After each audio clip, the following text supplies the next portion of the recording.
Hi, I'm Laura Carson and welcome to my studio. In this tutorial, I'm going to show you how to create an armoire to store and display your small pieces of art, whether they be ATCs, tags, domino books, or small books. So I'm going to show you how to do this with a cigar box, or if you don't have a cigar box, then I'll show you how to construct one out of foam core. So let's get started. First, I want to talk to you about your box selection.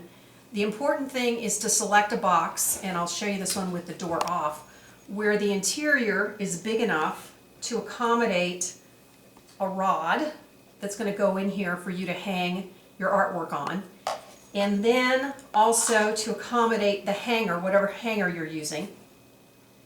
And I have one here on a hanger. In this case it's an ATC, so this needs to be deep enough that this piece of art will fit inside here, and you need it long enough that you can have a rod that's a little bit down from the top so that the hanger will hook on and off of it. You don't want it too tight and then you can't get your hanger in and out.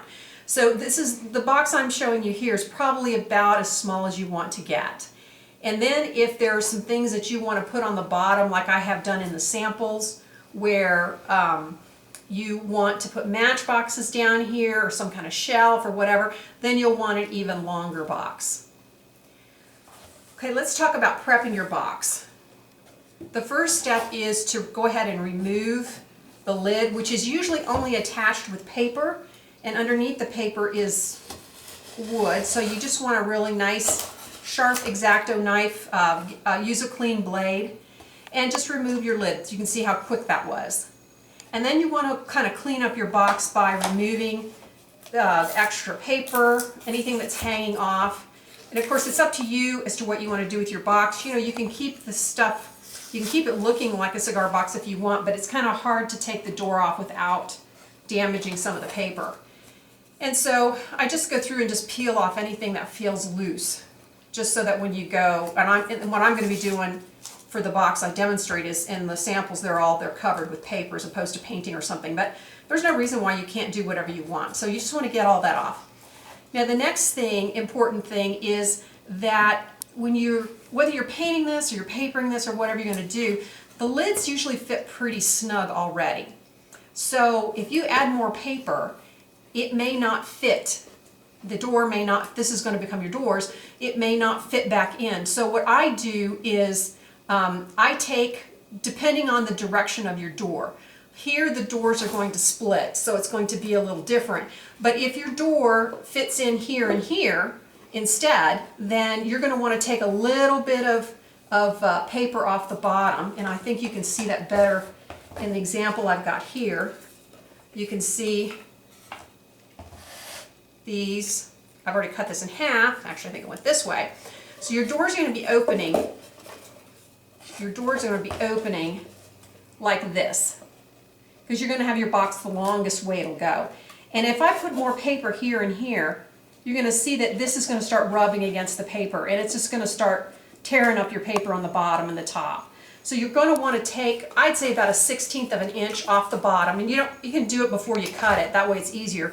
You're going to want to take about a 1/16 of an inch off this bottom so that it's not rubbing against the paper on the top and the bottom and the top. You don't have that issue if you take off your door on, or your lid on this one.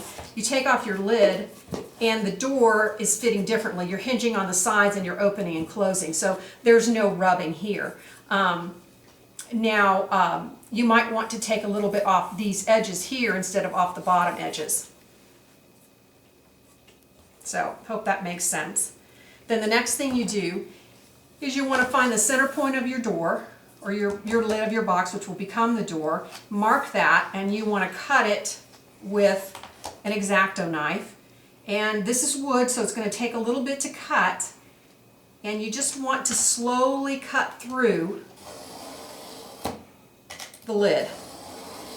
And you know, it's going to take several strokes through, and as you get a groove going, you can kind of do it a little bit harder because your blade's not going to slip around like it does in the beginning. But you just want to keep on cutting until you get all the way through. So I'm going to review the lids just one more time just to make sure it's clear.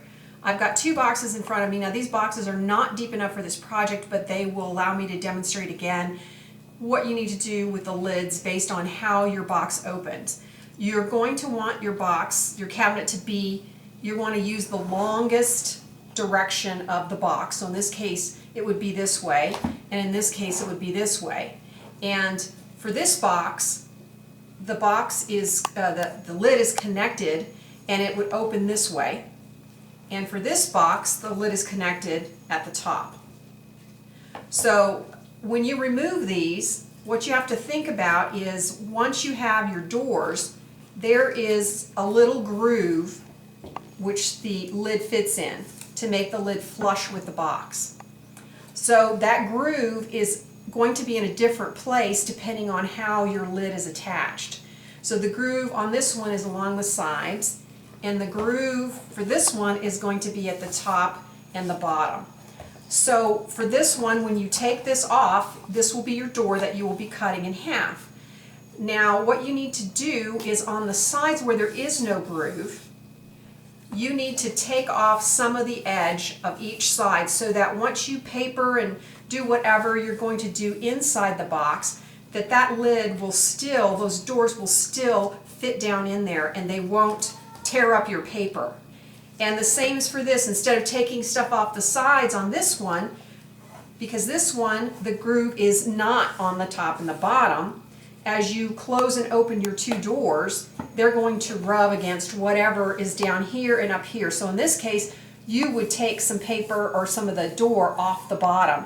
And I would say about a 1/16 of an inch off if you're doing the bottoms. And then, because you know, you don't need to take it off the top and the bottom. If you just do a 1/16 of an inch, this will fit in there nicely. And then for here, you have to do it a little differently because you're going to have to take just a little less than 1/16 of an inch on that side and a little less than 1/16 of an inch on the other side, and then it'll fit in here nicely as well and not tear up your papers on the side. You should have removed your lid and cut it in half and sanded away the extra so that it won't rub based on how I explained it on the other boxes. And then peeled any pieces that are anywhere that are loose. You can sand things down, you know, to get all that little excess stuff off.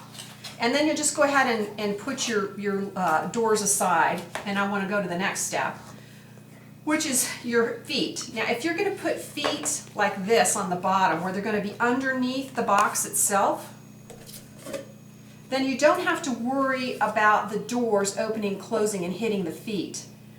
But if you're going to use a foot like this, if you just attach it to the bottom of the box, then you can see that it's going to block the doors and you won't be able to open and close them. So what I do is just add some foam core to the bottom, and I've just cut pieces that fit on the bottom, and you're just going to glue those in place. Put this way. You're just going to glue those in place, and they're going to get covered with the paper, which is why I want you to do this now. I want you to get that on there before you're going to do the paper.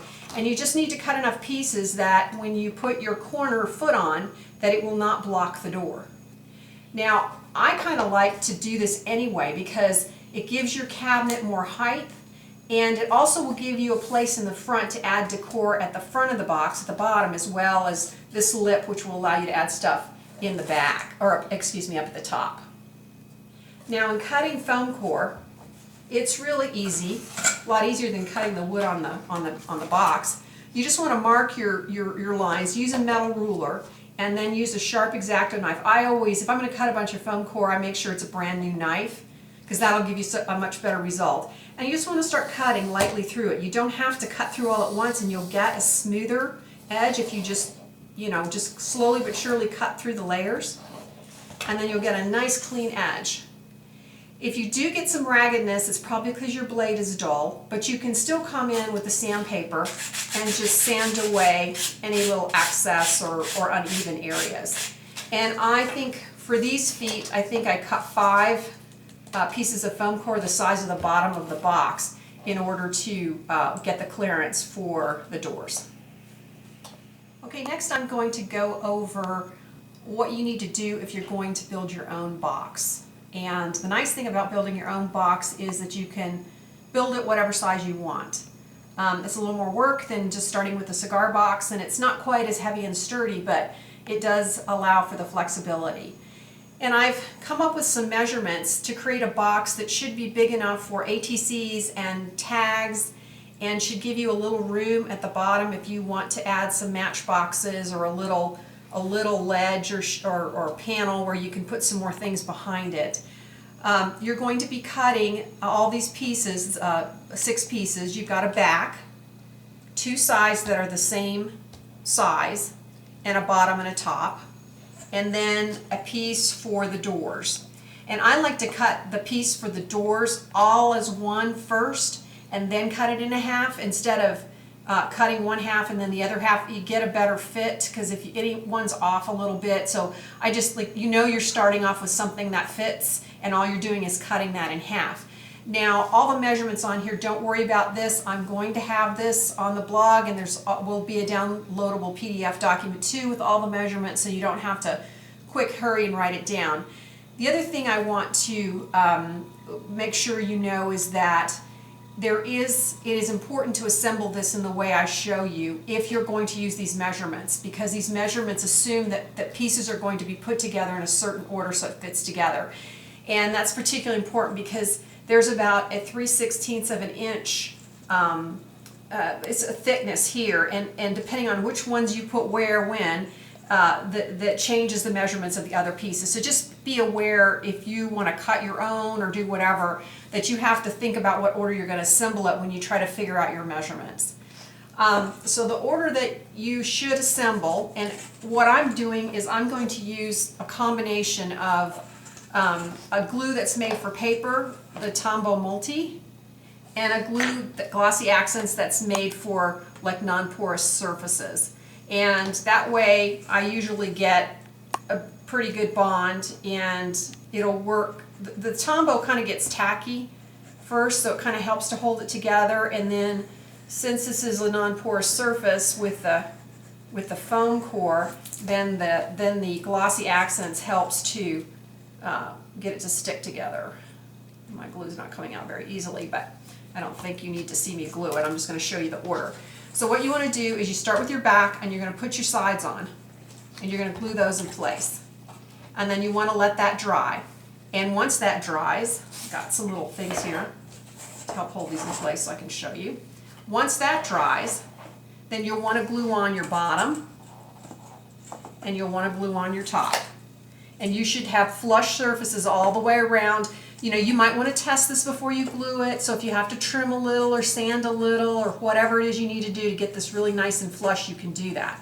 So like I say, do the sides, the side pieces, then the tops and the bottoms, and then of course cut your door in half after you cut it out, and it should fit flush right on top. All your edges are flush. Now you don't have the issue with the foam core as you do with the cigar boxes, where you've got a box that's the lid sits inside the box and makes it flush. You're going to be flush on top of the box, so you don't have to worry about taking extra amounts of foam core off to make it fit right. It's just going to hinge right on top. So once you do that, you're going to be at the same stage you would be if you were working with a cigar box. And then what I'll explain from this point on will really apply to both kinds of boxes. We're going to next paper parts of the box and the doors, but before you do that, you might want to ink your edges. I suggest inking the edges because it will create the least bulk.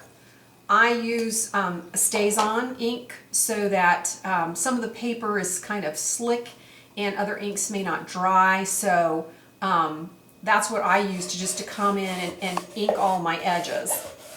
And I do it all around the box, in the corners, just everywhere around the edges of the box. Once you do that, then you can add the paper. Now, the way I'm going to have the way I add the paper has to do with hiding the hinges after you put those on. And so the things that you can go ahead and paper is you can paper the entire outside of the box, all sides of the outside, bottom, top, sides, and back. And then I always go back in and re-ink all the edges like this. Then on the inside of the box, I like to go ahead and paper the bottom, the top, and the back. but not the insides. Do not paper these insides here, because when we add the hinge, we're going to be, whatever hinge you're using, we'll add it with brads through the holes, and this way, once we put the hinges on, the brads will come through and we will hide the brads with the paper that goes on the inside. So don't paper that. And the other thing is, with the doors, go ahead and paper the front, because the hinges are going to be going on like this. So the brads will go through the front, the brads will go through the side, and leave the back side unpapered. So after we attach the hinge, then we'll go ahead and put the paper on the back side, and that will hide the inside of the hinge. Now, if you built your own box,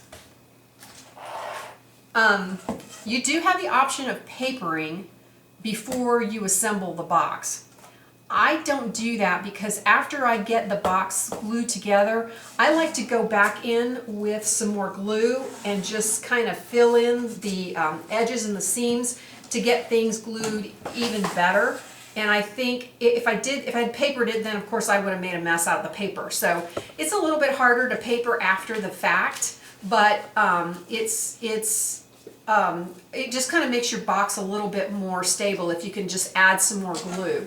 That's what I do. Now the next thing we're going to do is we're going to work on things inside the box, and we'll be inserting the rod. And there are a couple options. There's an option that's different with the box you're making versus the cigar box, so I'll cover that. Next, we're going to make the holes for the dowel. And the dowels come in a lot of different sizes. You can usually find them at the hardware store or at a craft store. But the important thing is to make sure that it's thick enough that it's sturdy and that it is going to accommodate the hangers that you're going to use. You don't want it so small that the hanger just kind of falls off of it, and you don't want it so big that whatever hanger you're using won't fit on it. So, you know, this is just kind of an average size. I have a piece here that I have ready to go that's a little bit thicker. So, you know, it can be even thicker than this. So just based on whatever hangers you end up using, then you'll want to get the dowel that works with them. Now, to measure for the dowel, this is kind of a really important thing so that your dowel, the rod, ends up being even, is you need to measure on the outside of your box. You can see I've already got a hole cut here. I'm not going to show you the measurement on here because it's kind of too dark to see it with pencil. But what I did was I measured an inch down from the top, and then I measured and created a line, and then I measured a line that was the center point of the side. And the intersection of those two lines is where your hole goes. That should give it enough room that when you put your dowel in, it's going to be high at the top so you don't waste space, but at the same time there will be enough space for you to be able to take your item in and out, lifting it off the dowel and taking it out. You can see it a little bit better on the foam core here. For those of you who are building your own foam core box, we talked about how the box should be assembled, but this is kind of maybe one of those things that you want to do ahead of assembly, is go ahead and make your hole in the side. You can see that here I made the crosshairs of an inch down, and then the center point of your side, and then that's your hole. And the reason I say do it then is once you get your box assembled, to drill or poke a hole, it'll put a lot of pressure on your box. So it's probably much easier for you to do that before you actually assemble your box. Now, with the wood box, you're going to have to probably use a drill or a Dremel, and that's what I did here to create this hole. And you can see when you drill in, it leaves a pretty clean place. But if you look on the inside, and I'll turn this over, and hopefully you'll be able to see that. Inside the hole in there, it's really messy on the other side. It pushes the paper out. It looks really ratty, which is one of the reasons why I don't put the paper inside yet. Not only will it cover the hinges for us, but you're going to have to clean up that inside hole. And I've cleaned it up. I'll show you this one. I've cleaned it pretty much. I'm almost finished cleaning this one up down here. So I basically went in with scissors and cut away the loose paper, then take some sandpaper and go in and just kind of clean that hole up until it looks pretty good.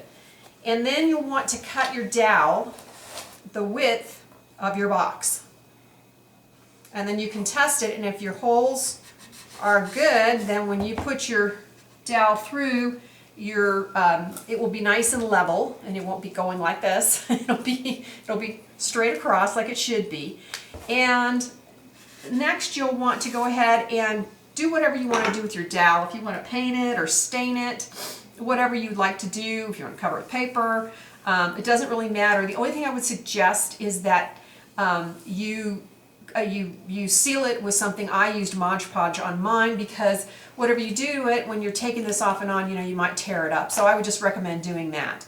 So once you get your holes made and your rod done, we're going to put that aside, and then we're going to move to working on the hinges. Now I'm going to talk to you about adding or attaching your hinge to the side of your box. And I have the hinge already attached over here. But the way you want to start out is that you want to put your lid or your doors, what were your lid, back on the top of the box, and just make sure everything is even and flush. And then you're going to put your hinge at a 90-degree angle. And you want to make sure that it's tight against the side of the box and it's tight against the top of the box. And then you're going to come in and mark the holes with your pencil. And if you want to notice on the side here, I have added an image. It's going to be part of my decor, but I wouldn't add too much to the area underneath the hinges, because if you do, then you may find that the hinge will not fit anymore. It won't overlap both the door and the side of the box. So be very careful. Pretty much work around wherever your hinge is going to be. Now I was able to use an awl to poke these holes with a lot of muscle power, but of course if you have a drill, that would make it a lot faster. But I poke the holes in the tops of my doors, and I also poke the holes in the sides of the box. Now doing that, you can see inside here, it does create some paper and excess paper and stuff. So you'll want to come in with a piece of sandpaper and just clean up all that and get that nice and smooth. And then you're going to come in and attach your hinge. You can notice the direction of the fold. You're going to attach your hinges with a brad. Now I would also recommend gluing this on as well as the brad. And the reason being, and if you can see how I demonstrate this here, chances are your brad is not going to fit tightly in the hole, so there's a looseness of the hinge. And if you just use the brad and don't glue the hinge down, then the hinge can shift on you, so the doors, even though they'll be on there secure, the doors might sag and move around on you. So if you glue the hinge on and then put the brad through, then you'll get a nice tight firm connection with your hinge, and you won't get these doors that are moving around. And you can see on the inside here, down in here, you can see where I've opened the prongs, and now it's nice and tight, it's glued in, it's not going anywhere. Then the next thing you can do, now that you've done the inside of that, is you can come in with your paper and go ahead and cover all that, and that will hide all that, the messy part of that. And you do that on both sides. Once you get your other hinge in. Then, of course, that means that you've closed over your hole that you made for your dowel. So you're going to have to carefully open that up. And if it ends up being a little rough looking around your hole, you can ink it or maybe put something around the hole so that you hide that. I think I used, and I'll show you that later when I go through the details of each of the different boxes and how I did it. I think I actually used a piece of filigree that had a big hole in it, and I just glued that on before I put my dowel in. So once you get your holes back open, then you're just going to want to go ahead and put your dowel in and then glue it in place. I kind of like put a little glue on the ends, and the thickness of the box is going to help hold it in place. So you're going to want to put that in, and then probably put a little glue and then put something over the outside here just so it hides what you're doing. Or it may be that whatever decor you're doing on the sides will cover that up. But yeah, you just want to cover that up. And then you should have both of your hinges on and your dowel in place. Another thing, after I get my hinges on, I like to do all the work inside the box that I'm going to do before attaching the drawers, just so they don't get in the way or I don't end up damaging them or you know, putting too much pressure on the hinges. So the next thing I want to talk to you about is if you want to do something inside your box. For example, maybe put some matchboxes, drawers in them, as I have in the one sample. And this box is a little too small. You know, the length is only really long enough to accommodate ATCs, so I'm not going to put anything in the bottom. It's just going to be for ATCs. But the foam core one that I've been showing you is much bigger. And so if you want to do 1 or 2 rows of matchboxes, there certainly is room to do that. And the way I do it, I've kind of got it in here unfinished so you can see, is just choose your matchboxes. These are the ones that I get from Alpha Stamps.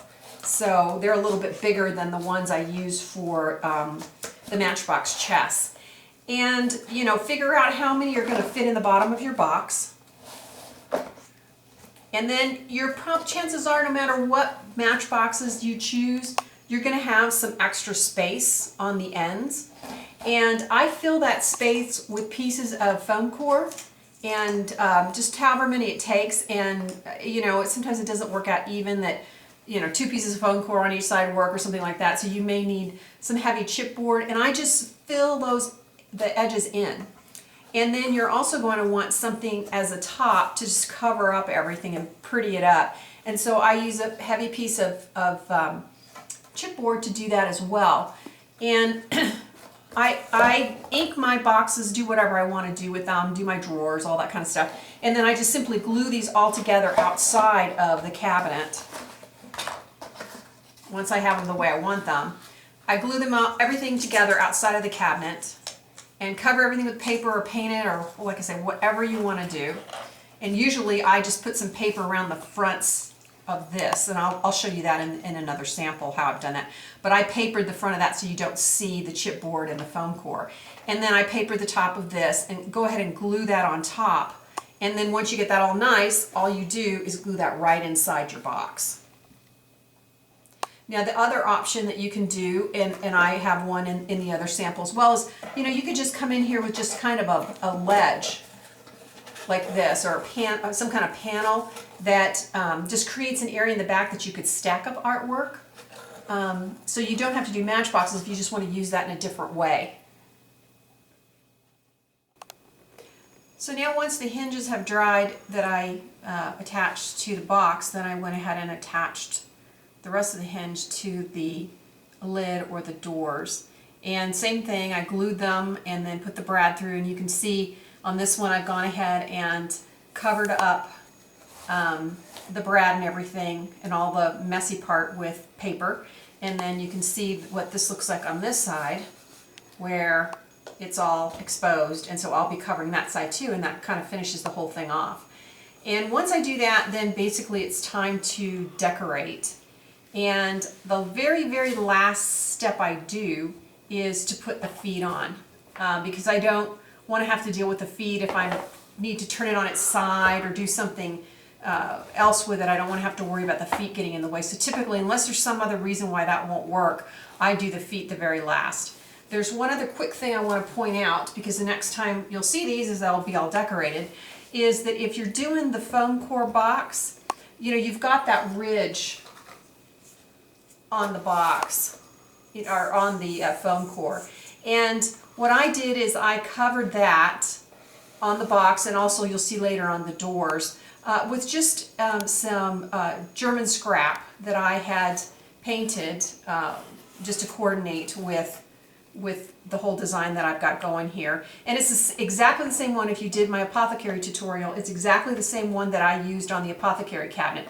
It just happens to be exactly the width of the foam core, and that just kind of nice and seals it off and makes it look pretty. Next, I'm going to walk through the 4 different samples and just talk a little bit about the decorative things that I did, and also show you the finished versions, the different things that I showed you could do with your box. On the front here you see I used some resin embellishments for the frame and for the corners, and that is from Prima. And the same with the birds that you see at the top. Those are also resin embellishments from Prima. And then on the top of the box, put this to the side, I created a stack of hat boxes, and these are made using jeweler's tins. And I just basically covered the tins in paper and on the tops and the sides, and then inked the edges of the tins, and then glued them all together in a stack, and then embellished them with things like German scrap and like a little resin keyhole, and then the ribbon at the top, and then glue that on top of the box.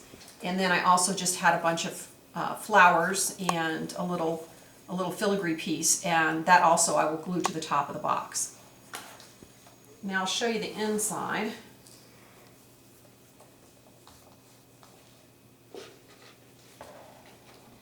On the inside, you can see on the doors I have some resin frames and some images.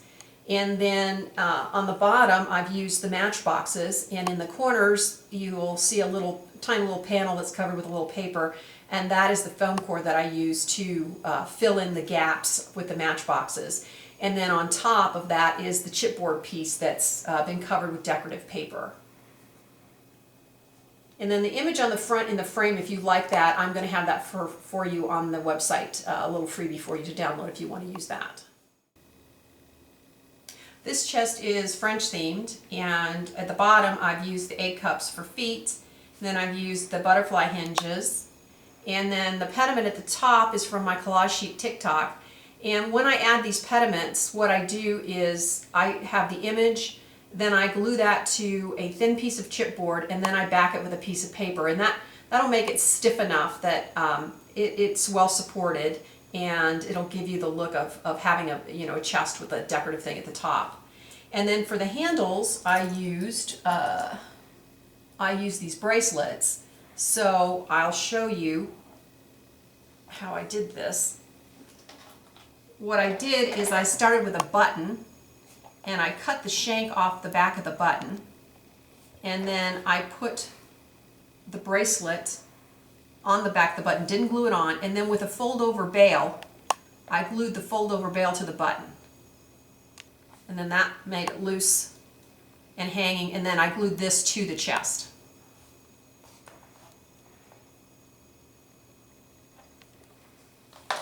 And then here's the collage sheet, and you can see the pediment. So what I did was, because this goes down on the side, I cut this in half. And so this is the part that's glued to the top of the chest, and then this part, which is split in half, is glued to the top of each side of the door. So when it's closed, you see the full look, but when it's open, you can still open it up because this has been cut and these are on the actual door. And there's a second pediment there too as well, and then I'll have a couple of free ones for you on the blog that you can download. Now let me talk about the inside of the cabinet. Now here I have done some decorative dress forms on the doors. And then of course I have the area to hang the artwork, and then this one's pretty long. You can probably get tags in here as well as ATCs. And at the bottom you'll see there's just a decorative panel, and then I put that in there, and that way you could just stack some more ATCs in the back. And there is also enough room on the front ledge here that you could also put set some small pieces of artwork, maybe a little Domino book or some little mini books right there in the front. And to make that panel, all I did is took this chipboard, these are just little chipboard decorative pieces, and I cut it in half, and then I just trimmed it and made one panel, and then covered it with decorative paper, and then I also backed it with another piece of chipboard so that it would make it a little bit stiffer, and then I glued that to the bottom and then to the sides, and that's what made my panel. Now this cabinet is steampunk themed, and at the bottom here I've used the wooden knobs as feet, and then I've created these collages on the front of different gears, metal, chipboard gears. You see I've used the bracelet again, all kinds of metal numbers, chains, these little things to hold and dangle the clocks. These are little chipboard clocks. And then I also used clocks and images, some of these images from my new hardware collage sheet. And then at the top you can see these light bulbs. And the large light bulb, it just so happens that if you put it on top of an image, it will magnify the image. So I've got a guy in here with goggles on the top of the time machine. And then I'll show you what these look like. They come in 2 different sizes, these little light bulbs. And then I used the collage sheet for images like some of the faux hinges that are on the doors and these little escutcheon panels. I used those. So there's lots of different bits of hardware and stuff on this sheet. And then I'll show you the inside. Well, one of the things I also want to point out is because I did all of this stuff on the front, I really didn't have room for knobs. And so I put these little pins at the top here to help me open the box. You can see in there. And then you've got your rod, and this one's pretty small, so all that's going to fit in here really are ATCs. So this is the final cabinet where I used the foam core board. Talk about a couple of things I did with this one. One is I did a tissue paper texture technique, and I do have another video tutorial that shows you how to do this, but basically I applied some tissue paper that had a pattern on it on the sides, and then did some inking and then used some gilder's paste to create the different colors. On the front, the 2 dress forms, I used images from my Whimsical Frames collage sheet for all of the feathers here, the images of the peacock feathers as well. And then this clock is from my collage sheet, the TikTok collage sheet. Now, I'm going to talk about the doors. One of the things that you might find is that depending on the thickness of your foam core, your hinges might not go all the way around. And if that is the case, what you can do is instead of making your door out of foam core, you can make it out of chipboard. Now, I ended up making mine out of chipboard because I wanted to sandwich in between, I wanted to cut these holes and sandwich in between 2 pieces of chipboard a piece of transparency that I printed on and embossed. And it gives it kind of a stained glass look, which is a little hard to see with the camera, but I'll have better pictures for you on the blog. And I also have a tutorial for how to do that as well. So I'll give you the links on the blog post of both the tutorial on how to make these stained glass looking pieces with transparencies, and I'll also link to the video tutorial on how to do the tissue paper. I decided to do something different with this one, and instead of making this for hanging artwork, I created shelves instead, and then those shelves can be used to store or to display domino books or any little small pieces of artwork that you have. So that kind of gives you another option if you don't want to do things with hang, or I could have had this area hanging and then just a shelf down here so that I could put stuff here and stuff here. Now I want to also talk about something else, which is what your options are for hanging your artwork. And I have them done 3 different ways here. The first option is just to use the little clothespins to clip your artwork to the wire hanger. Another option is if you're afraid that it's going to damage it in some way. These seem to be pretty gentle, so, but if you are, then you can maybe put your artwork in a little plastic sleeve and then clip it. And then another option would be to actually attach a ribbon on the back of the piece of artwork, and then you can hang that over the hanger. There's one more thing I want to bring up in reference to the foam core box, and that is that earlier in the video I show you the pieces of the foam core box and they have the measurements on them. The measurement on the door was incorrect, so don't use that measurement. I'm going to have all the correct measurements and everything for you on the blog in a PDF document, so don't worry about that. I hope you've enjoyed this tutorial, and I hope you'll also check out my blog where I have a downloadable PDF document with all the instructions, the products, the measurements, information about each of the samples, more detailed pictures, and also some freebie images that you can download. I hope you have fun, and thanks for watching.